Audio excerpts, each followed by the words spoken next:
Viva pong Jesus Nazareno! Mas kinalulugdan ng Diyos ang ating pagsunod kaysa paghahandog.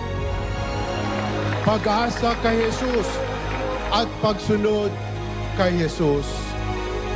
Ito ang mga tanda ng tunay na deboto. Siya lamang ang maaasahan natin.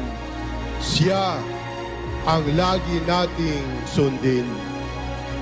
Pambansang dambana, pambansang pista, pambansang debosyon, mabiyaya at makasaysayan ang Nazareno 2025. Ang dambana ni Jesus Nazareno ay tahanan ng bawat Pilipino, tumatanggap ng deboto at nagsusugo ng disipulo, sumusunod sa kalooban ng Diyos na ipapakita niya si Jesus sa debosyon, traslasyon at misyon ng kanyang buhay.